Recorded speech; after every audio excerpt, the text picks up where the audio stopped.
નમસ્કાર, આપ જોઈ રહ્યા છો મંતવ્ય ન્યૂઝ, અમારા લોકપ્રિય કાર્યક્રમ મારો અવાજ સાથે હું છું રોનક મોઢવાડિયા। ભારતમાં વાત કરીએ તો રમતગમત ક્ષેત્રમાં છેલ્લા કેટલાક વર્ષોમાં ભારતે ખૂબ જ મોટી સિદ્ધિ હાંસલ કરી છે। ત્યારે ભારતમાં વધુ એક મોટું પગલું છે તે લેવામાં આવ્યું છે કે જેમાં નવી કોમનવેલ્થ ગેમ માટે અમદાવાદ ખાતે સેન્ટર ઊભું કરવામાં આવ્યું છે કે જેમાં તમામ જે સ્પોર્ટ્સ કોમ્પ્લેક્સ છે તે બનાવવામાં આવ્યો છે કે જેમાં વર્ષ 2030માં જે 24માં કોમનવેલ્થ ગેમનું આયોજન ભારતમાં કરવાની ભલામણ કરવામાં આવી છે। સાથે જ બોર્ડમાં રમતોત્સવની યજમાની અમદાવાદને સોંપવામાં આવી છે તેવી પણ ભલામણ કરાઈ છે। આ સાથે જ વર્ષ 1930માં શરૂ થયેલ કોમનવેલ્થ ગેમનો જે શતાબ્દી સમારોહ પણ અમદાવાદમાં લગભગ યોજાવાનું નક્કી થઈ ગયું છે।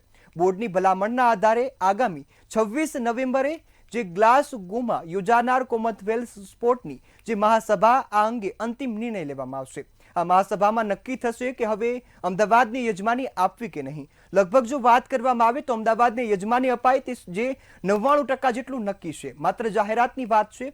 ત્યારે હવે આ જ મુદ્દે આજે ગુજરાતની જનતાના મંતવ્યો જાણીશું કે હવે અમદાવાદને કોમનવેલ્થ ગેમની યજમાની કરવાનો મોકો મળી રહ્યો છે તો અમદાવાદની સહિત ગુજરાતની જનતાના શું મંતવ્યો છે। સૌપ્રથમ રાજકોટની જનતા પાસેથી જાણીએ કે તેમના શું મંતવ્યો છે, આવો સાંભળીએ। કોમનવેલ્થ ગેમ્સને લઈને એક મહત્ત્વના સમાચાર છે તે સામે આવ્યા છે।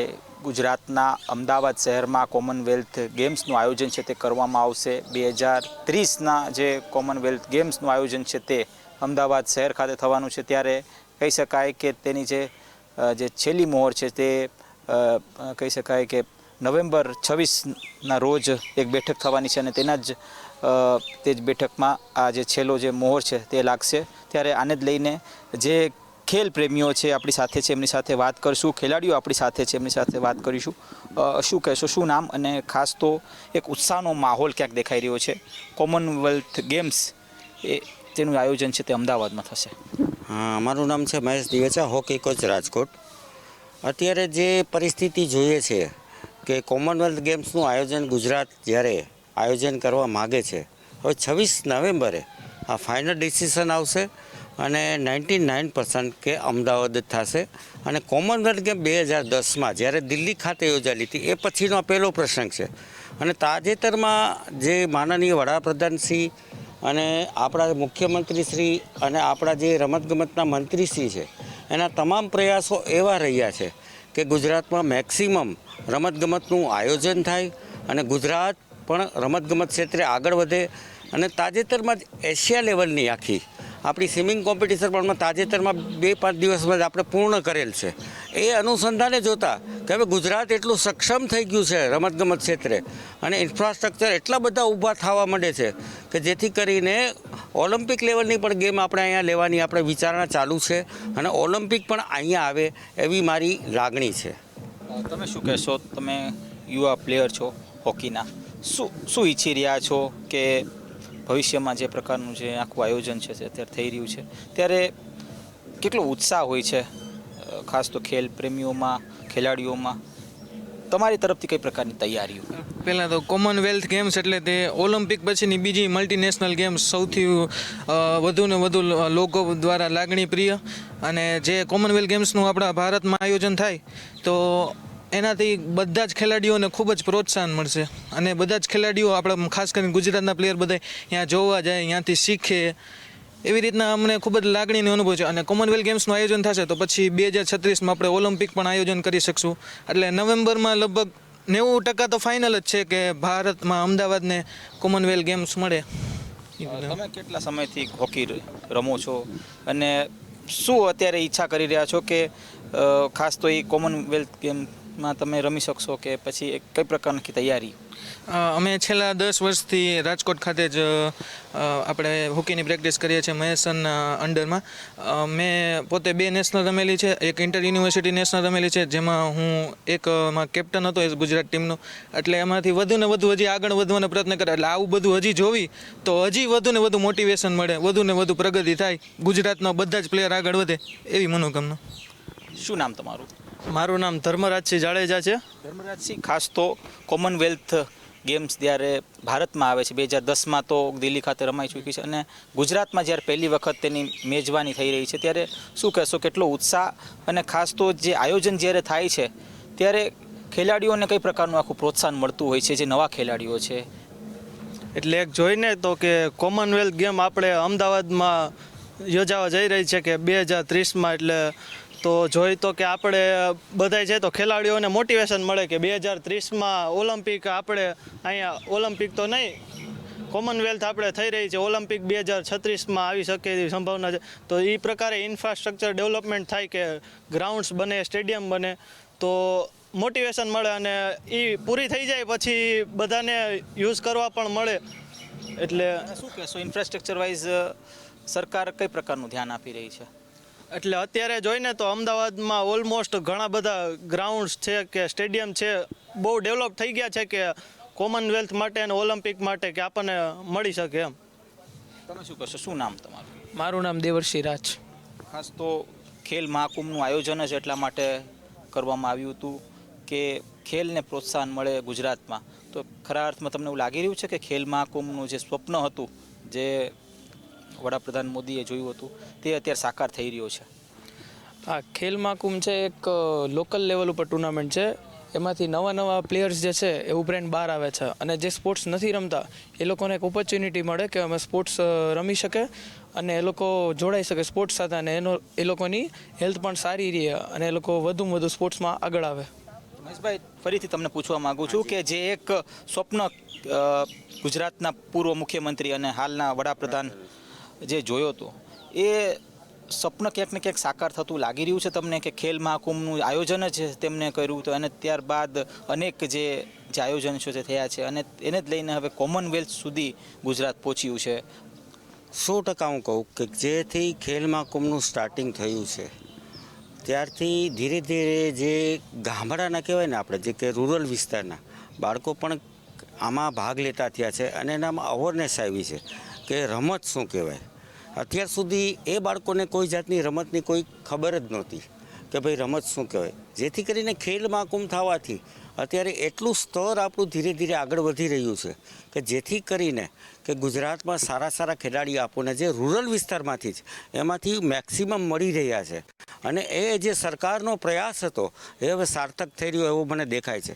બીજી સરકારને હું અત્યારે મારા એક અંગત વિચાર રજૂ કરું કે જે અત્યારે ઇન્ફ્રાસ્ટ્રક્ચર કે જે જોઈએ કે ગ્રાઉન્ડો ડેવલપ થઈ રહ્યા છે, સાથે સાથે જે મહાનગરપાલિકાઓ છે જ્યાં મોટી જે રમતગમતના ખેલાડીઓને ટુર્નામેન્ટ માટેની હોસ્ટેલો છે એ પણ ઊભી કરતા જાય, જેથી કરીને રાજ્ય કક્ષાની કે રાષ્ટ્ર કક્ષાની કોઈ પણ ટુર્નામેન્ટો થાય તો એ ખેલાડીઓને બીજી જગ્યાએ જવું ના પડે. આ મારી એક વિનંતી છે. ચોક્કસથી. ખાસ તો કોમનવેલ્થ ગેમ્સને લઈને જે રીતને હાલ અત્યારે ઉત્સાહ દેખાઈ રહ્યો છે, આપણી સાથે ખેલાડીઓ હતા, કોચ હતા, ખાસ તો કહી શકાય કે જે પ્રકારનું આયોજન છે તે સરકાર દ્વારા જે અત્યારે થઈ રહ્યું છે તે યોગ્ય છે અને હજુ પણ ક્યાંક ને ક્યાંક આ પ્રકારના આયોજન થાય જેથી કરીને જે ખેલાડીઓમાં પ્રોત્સાહન વધે તેવી હાલ જે ખેલાડીઓ માંગ કરી રહ્યા છે. કેમેરા પર્સન લલિત વ્યાસ સાથે ધ્રુવ કુંડેલ, રાજકોટ. તો હવે આ જ મુદ્દા પર સુરતની જનતાના મંતવ્યો જાણીએ કે અમદાવાદમાં આજે રમતગમતને લઈ સૌથી મહત્વનું પગલું ભરાઈ રહ્યું છે, તો સુરતની જનતા કઈ રીતે જોઈ રહી છે, આવો સાંભળીએ. ગુજરાતના અમદાવાદને કોમનવેલ્થ ગેમની મેજબાની મળે તો શું ફરક પડી શકે છે, કેટલો તફાવત રહેશે, એના માટે કેટલાક યુવાનો હાલ આપણી સાથે જોડાય છે. યુવાનોથી આપણે વાત કરીને જાણે એમનું શું કહેવું છે, કારણ કે કોમનવેલ્થ ગેમ એક્ઝિક્યુટિવ બોર્ડ 2030ની કોમનવેલ્થ ગેમ્સની જો આપણે વાત કરી રહ્યા છે તો આ મેજબાનીને લઈને આપ શું વિચારો? સૌપ્રથમ તો આ કોમનવેલ્થ ગેમ આવવાથી વર્લ્ડ ક્લાસ લેવલનું સ્ટેડિયમ અમદાવાદને મળવા જઈ રહ્યું છે. સાથે સાથે ઇન્ફ્રાસ્ટ્રક્ચરનો વિકાસ ખૂબ સારા પાયે થશે, જેની અંદર નવા યુવાનો જે છે એ ખૂબ જ પ્રોત્સાહિત થશે, જેમને વર્લ્ડ ક્લાસ લેવલનો એક અનુભવ મળવા જઈ રહ્યો છે. સાથે સાથે CSR ફંડ્સ, સ્પોન્સરશિપ ફંડ્સ અને એને જે CSR ફંડ્સ ને સ્પોન્સરશિપ ફંડ્સ છે એ પણ સારું એવું ડેવલપ થશે અને સ્પોન્સરોને બી વર્લ્ડ ક્લાસ લેવલ પર નામ થવા જઈ રહ્યું છે. તો આવી રીતે ઘણા બધા ફાયદાઓ એની અંદર છે.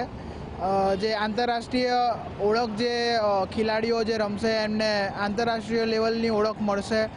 સાથે સાથે સ્થાનિક ખેલાડીઓને જે આંતરરાષ્ટ્રીય મંચ અને ઘરમાંથી જ વર્લ્ડ લેવલનો એટલે મેં ગુજરાત ના આંગણે જ આ યોજાવા જઈ રહ્યું છે, તેનાથી એને ઘણો વર્લ્ડ લેવલનો અનુભવ અને એમને સ્કિલ્સ ડેવલપ થશે. સાથે ઇન્ફ્રાસ્ટ્રક્ચરની અંદર વાત કરું તો રસ્તા છે, મેટ્રો છે, એરપોર્ટ્સ છે, હોટલ્સ છે, એનું વધુમાં વધુ ડેવલપમેન્ટ આ વસ્તુ જે આવાથી ડેવલપ થવા જઈ રહી છે. ચોક્કસથી વસ્તુઓ ડેવલપ થવા જઈ રહી છે, પરંતુ અમદાવાદની પસંદગી જ્યારે કરવામાં આવી છે 2030ને લઈને, ત્યારે કઈ રીતનો તફાવત રહેશે? સૌથી પહેલાં તો ભારત સરકારનો બહુ અભિનંદન માનું છું. 1930માં પહેલી વાર કેનેડા ખાતે હેમિલ્ટનમાં આ પહેલી વાર ઓલિમ્પિક યોજાયો હતો. એના 100 વર્ષ પૂર્ણ થવા જઈ રહ્યા છે 2030માં, જ્યારે ભારત ખાતે અમદાવાદના એકદમ આધુનિક અને ઇન્ટરનેશનલ ઇન્ફ્રાસ્ટ્રક્ચર સાથે જે ઓલિમ્પિક ગ્રાઉન્ડ બની રહ્યું છે, જે નાઇજેરિયાની રાજધાની એટલે અબુજાનો જે સ્ટેડિયમ છે એને બી પછાડીને અમદાવાદમાં જે ઇન્ફ્રાસ્ટ્રક્ચર અને ટેકનોલોજી સાથે જે સ્ટેડિયમ બની રહ્યું છે કોમનવેલ્થનું, એનાથી ભારતના રહેતા નાગરિકોના જે ખેલૈયાઓ જે સ્પોર્ટ્સમેન્સ છે એ લોકોને આ બહુ મોટું તક મળશે 2030ની અંદર જે આ યોજાઈ રહ્યું છે કોમનવેલ્થ, જેમાં 80% ઇન્ડિયન પ્લેયર્સ રમશે એવી અનુમાન છે. અને કોમનવેલ્થના કારણે એક સ્પોર્ટ્સ પ્લેયરને એક છે ને પ્લેટફોર્મ મળી રહેશે, જે ઇન્ટરનેશનલ લેવલે રમવા માટેનું આ કાર્યક્રમ થઈ જવાનું છે. અને એની સાથે સાથે અમિત શાહ સાહેબે બી આજે અભિવાદન શુભેચ્છા પાઠવી છે. MOU જે ફાઇનલ થયું છે, અને હોમ મિનિસ્ટર શ્રી હર્ષભાઈ સંઘવી જે સ્પોર્ટ્સ મિનિસ્ટર બી છે, જેમની અંડરમાં એ MOU થયું છે, જે છેલ્લા 2 મહિનાથી લંડન ખાતે, UAE ખાતે અને USA ખાતે જઈને MOU સાઇન કર્યા છે. અને ઓલિમ્પિકને ગુજરાત લેવલ અને ભારત લેવલે બહુ સારા પ્લેટફોર્મે આમનું માર્કેટિંગ કરી રહ્યા છે, જેનાથી આપણા પ્લેયરોને વધારે તક મળે એની માટે વધારે ને વધારે પ્રયત્નો સ્પોર્ટ્સ મિનિસ્ટ્રી કરી રહ્યા છે. અને એ માટે અમદાવાદ ખાતે જ્યારે આ સ્ટેડિયમ બની રહ્યું છે, તો એના આજુબાજુનો વિસ્તાર અને એનું જે ઇન્ફ્રાસ્ટ્રક્ચર જે ગતિથી વધી રહ્યું છે, હવે એક્ઝેક્ટ 4 વર્ષ બાકી છે, 2030માં છે, અને 100 વર્ષ પૂર્ણ થવા જઈ રહ્યા છે. એની માટે હું મંતવ્ય ન્યૂઝ ચેનલ દ્વારા દિશાંગ ભારત સરકાર અને ગુજરાત સરકારને બહુ અભિનંદન આપું છું કે તમે આવા કોમનવેલ્થ ગેમ્સ જે ગુજરાત ખાતે લાવી રહ્યા છો. 2010માં પહેલી વાર દિલ્હી ખાતે થયેલું ભારતમાં, અને આ બીજી વાર ગુજરાતમાં થઈ રહ્યું છે અમદાવાદ ખાતે. વાત સાચી છે, 2010માં દિલ્હી ખાતે થયું હતું, અને હવે 2030માં જ્યારે આ વાત આવી રહી છે 100 વર્ષની, તો એની સાથે જ જે પણ કોમનવેલ્થમાં ભાગ લેનારા હશે એમને પણ શું બેનિફિટ્સ એવું કંઈ લાગી રહ્યું છે ખરી? જે પહેલાં તો આપણે બીજા દેશમાં કોમનવેલ્થ માટે જવું પડે, અને એ જ વસ્તુ જો જ્યારે ગુજરાતની અંદર થવા જઈ રહી છે, તો લોકોને વિદેશ પ્રવાસ બી ના જવું પડે ને અહીંયા જ એમને જે રમતનો ઉત્સાહ છે અને ટેલેન્ટ છે એ બતાવી શકે એમાં પાર્ટિસિપેટ થઈને. સાથે સાથે આર્થિક ઇન્ફ્રાસ્ટ્રક્ચર બી ડેવલપ ઘણું થશે. નજીકના હોટલ્સ છે, નજીકના જે બી ટુરિસ્ટ લોકો છે એ લોકોને બી ઘણો ફાયદો થવા જઈ રહ્યો છે. એટલે એક અંશે એવું કહી શકાય છે કે રોજગારી પણ મળી રહેશે એનાથી. સૌથી પહેલાં તો રોજગારી બહુ વધારે થઈ શકે કોમનવેલ્થના કારણે, કારણ કે ઇન્ફ્રાસ્ટ્રક્ચર વધશે, તો એની સાથે સાથે ઇન્ટરનેશનલ લેવલના પ્લેયર્સ આવશે. ખાલી ઇન્ડિયન ઇન્ટરનેશનલ લેવલના પ્લેયર આવશે, તો હોટલ્સ છે, મોલ્સ છે, અલગ અલગ જે ટુરિસ્ટ પ્લેસ જેવી રીતે કે બધી જગ્યાએ અમદાવાદથી લઈને આખા ગુજરાતમાં એ લોકો ફરવા આવશે. મિનિમમ 15 થી 20 દિવસનું આ કોમનવેલ્થ ગેમનું આખું આયોજન થવાનું છે. એનાથી ફાઇનાન્સ જે ગુજરાત સરકારમાં જે ફાઇનાન્સનું જે ઇન્ફ્રાસ્ટ્રક્ચર 2 ગણી વધશે, એ આનામાં કોમનવેલ્થના કારણે વધવાની બહુ વધારે સંભાવના છે. ચોક્કસથી, પણ હું આપની પાસે ફરી એટલે આવવા માંગીશ કે જે રીતના કોમનવેલ્થનો ઉત્સાહ લોકોમાં છે, આ ઉત્સાહ હજી વધશે? બિલકુલ વધશે, કેમ કે આ એક વર્લ્ડ ક્લાસ લેવલની એક ઇવેન્ટ કહી શકાય, જે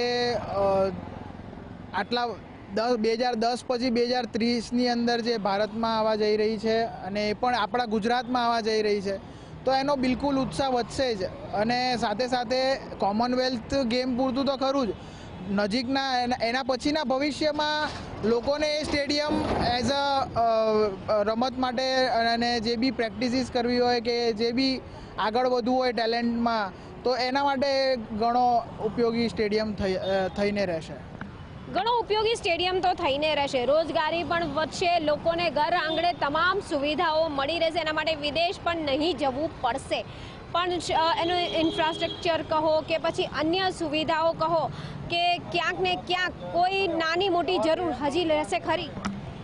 સૌથી પહેલાં તો આ એક ઐતિહાસિક અને આધુનિક સ્ટેડિયમ બનવા જઈ રહ્યો છે, કારણ કે આ 2025માં એટલે છેલ્લા 15 વર્ષની અંદર આ કોમનવેલ્થ માટેનો આ પહેલો સ્ટેડિયમ હશે જેમાં 100% ટેકનોલોજી યુઝ કરવામાં છે, જેનાથી આપણા ગુજરાતના અને આપણા ભારતના લોકોને એઝ અ સ્પોર્ટ્સ કોચ હોય કે પ્લેયર્સ હોય બધાને એક પ્લેટફોર્મ મળશે અને નવા લોકોને એક રોજગારીનો બી આ એક શ્રેય બની રહેશે. અને આ 2030 પ્રત્યે નથી, આ લોંગ ટર્મ માટેનો આ સ્ટેડિયમ બનવા જઈ રહ્યો છે, જેનાથી આપણા અને આવનારા લોકો માટે આ સ્ટેડિયમ અને બહુ ઉપયોગી રહેશે, જેનાથી આગળથી આગળ લોકો આ સ્પોર્ટ્સની અંદર પોતાની જે એક સ્કિલ્સ છે તેને પોતે લોકોની સામે એક્સપોઝ કરવાનો એક પ્લેટફોર્મ મળશે.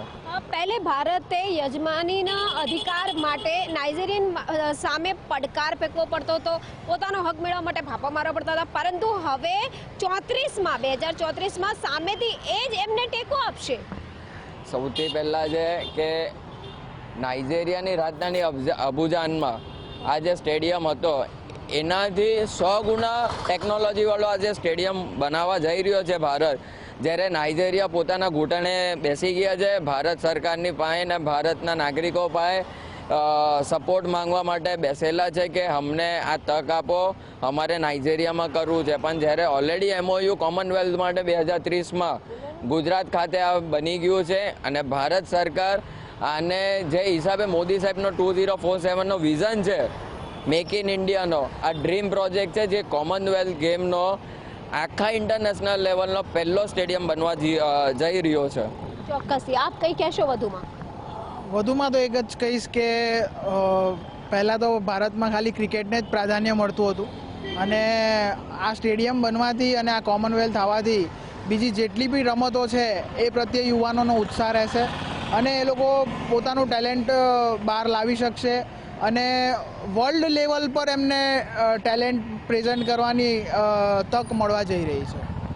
વાત તદ્દન સાચી છે. પહેલે ભારતમાં માત્ર ક્રિકેટ હતું અને ભારત પણ મેચ ક્રિકેટ ને એનાથી જ ઓળખાતું હતું, પરંતુ હવે આજે કોમનવેલ્થને લઈને હવે જે આ ઐતિહાસિક નિર્ણય લેવાયો છે, જે સ્ટુડિયોની વાત કરો, રોજગારીની વાત કરો, ખેલાડીઓના પ્રોત્સાહનની વાત કરો, તમામ ક્ષેત્રે આ એક ઐતિહાસિક નિર્ણય જે છે સમગ્ર ભારત દેશને પ્રાઉડ ફીલ કરાવી રહ્યો છે. કેમેરામેન શોએબ શેખની સાથે રાબિયા સાલે, મંતવ્ય ન્યૂઝ, સુરત. તો હવે આજ મુદ્દાને લઈ ભાવનગરની જનતા શું કહી રહી છે, આવો સાંભળીએ. 2030 કોમનવેલ્થ ગેમની યજમાની માટે ગુજરાતનો અમદાવાદ નોમિનેટ કરવામાં આવ્યું છે. જો આ શક્ય બને, આવનારી જે દિવસોની અંદર ગ્લાસ ખાતે જ્યારે કોમનવેલ્થ ગેમનું જે કમિટીની બેઠક થાય તેની અંદર અંતિમ નિર્ણય લેવામાં આવશે, પરંતુ જો અમદાવાદનું ગુજરાતનું અમદાવાદ છે તેની નોમિનેટ જાહેર કરવામાં આવે, તેને સિલેક્ટ કરવામાં આવે તો શું ફાયદા થાય, પ્લેયર શું કહે છે, તે ખાસ આપણે ભાવનગરના ક્રિકેટરો સાથે વાત કરશું, કોચ છે તેમની સાથે વાત કરશું. શું કહેજો 2030માં કોમનવેલ્થ ગેમ છે તે ગુજરાતમાં અને અમદાવાદમાં યોજાય તે માટે નોમિનેટ કરવામાં આવ્યું છે, તમે શું કહેશો? તો સૌરાષ્ટ્રમાં ભાવનગર ખાતે પણ સારા પ્લેયર છે, ભાવનગરના સૌરાષ્ટ્રના પણ સારા પ્લેયર આવે છે. એમાં તો ભાવનગરનું બહુ મોટું યોગદાન છે, જે સૌરાષ્ટ્ર ક્રિકેટ એસોસિએશનમાં જેટલું જે યોગદાન છે, રણજી ટ્રોફી છે, પછી વેસ્ટ ઝોન છે, હાર્વિક દેસાઈ છે, શેલ્ડન જેક્સન છે, ચિરાગ જાની છે, યુવરાજ છે, એવા અનેક નામાંકિત ચેતન સાકરિયા છે જે ઇન્ડિયા પ્લેયર છે. ભાવનગરે સર ભાવસીજી ક્રિકેટ ક્લબે બહુ સારા ક્રિકેટરો આપ્યા છે ને હજી આ નાના છોકરાઓ છે જે પ્લેયર છે એ તમને કોઈ લાયક જ છે ને જો ભાવનગરને ક્રિકેટને લાગે પડતા હોય તો સારામાં સારા ક્રિકેટરો ભાવનગરમાં અહીંયા છે. જી ચોક્કસ ગુજરાતના ખેલાડીઓને ખાસ કરીને ફાયદો થશે. આપણી સાથે અન્ય એક કોચ છે, તેમને પૂછશું શું કહેશો ગુજરાતના ખેલાડીઓ માટે અને ગુજરાતના ખેલો માટે આ કોમનવેલ્થ ગેમ કેટલી ફાયદારૂપ થશે? સૌથી પહેલાં તો આના આયોજનથી જે કંઈ વર્લ્ડ ક્લાસ ફેસિલિટી છે એના વિશે પ્લેયરોને બધાને જાણવા મળશે. બીજી વસ્તુ કે નવા પ્લેયર આવે એની વિશે બધાને જાણવા મળશે. સરકાર દ્વારા જે પ્રયાસો કરવામાં આવશે, અલગ અલગ જે સુવિધા ઊભી કરવામાં આવશે તેના દ્વારા ખેલાડીઓની પરફોર્મન્સમાં પણ ફાયદો થશે અને આપણને નવા ખેલાડીઓ આ કોમનવેલ્થ ગેમ દ્વારા આગળ ઓલિમ્પિક માટે પણ મળી શકે. જી ચોક્કસ ઓલિમ્પિક માટે પણ આની અંદર ખૂબ જ ગુજરાતને ફાયદો થઈ શકે. તમે શું કહેશો ગુજરાતની અમદાવાદમાં કોમનવેલ્થ ગેમ ગુજરાતને શું આપે છે? સૌથી સારા સમાચાર તો એ છે કે ઇન્ડિયાને પહેલાં તો એ પાર્ટિસિપેટ કરવાનું મળશે અને એના જેટલા કોઈ બી ગેમ્સ છે અને જે કોઈ બી પ્લેયરો છે એ બધાના આનંદથી અને ઉત્સાહથી બધાના મેડલ્સ લેવા માટે પ્રયત્ન કરવો જોઈએ અને જે કોઈ બી એને એમાં પાર્ટિસિપેટ કરે ઇન્ડિયન પ્લેયર એને પહેલી મહેનત કરો અને ગોલ્ડ મેડલ ઇન્ડિયા માટે લાવો અને ઇન્ડિયાનું નામ રોશન કરો. જે ચોક્કસ ઇન્ડિયાના પ્લેયરોને ખૂબ જ ફાયદો થશે. અન્ય એક પ્લેયર છે, તેમની સાથે વાત કરશું. 2010માં દિલ્હીમાં યોજાઈ હતી, હવે અમદાવાદની વાત આવી છે, ગુજરાતની વાત આવી છે. એક પ્લેયર તરીકે તમે શું કહેશો? કોમનવેલ્થની અંદર અનેક ગેમો રમાતી હોય છે, અનેક લોકો ભાગ લેતા હોય છે. ખેલાડીઓને આ પ્લેટફોર્મ કેવું મળશે? બહુ સારું પ્લેટફોર્મ છે. બધા ગુજરાતના બધા એથ્લીટ માટે બહુ સારું પ્લેટફોર્મ છે. બધા સારું, શુભેચ્છા છે. જી ચોક્કસ ખેલાડીઓને શુભેચ્છા છે, કેમ કે પ્લેટફોર્મ સારું મળે છે. તમે શું કહેશો ખેલાડીઓને તેમજ ગુજરાતને આ કોમનવેલ્થ ગેમ કેટલી ફાયદારૂપ થઈ છે? 2010માં ઇન્ડિયામાં કોમનવેલ્થ દિલ્હીમાં રમાણો હતો અને પછી હવે કદાચ તારીખ નક્કી થાય અને આવતા 5 વર્ષમાં કદાચ કોમનવેલ્થ ગેમ રહે તો હું એવું માનું છું કે ગુજરાતના દરેક સ્પોર્ટ બધી ટુર્નામેન્ટ આવી જાય, બધા રમત આવી જાય અને એક નવું પ્લેટફોર્મ છે. અને ખાસ કરીને ભાવનગરની આપણે વાત કરીએ તો ભાવનગરને ખૂબ જ અન્યાય સરકાર તરફથી અત્યાર સુધીમાં થઈ રહ્યો છે.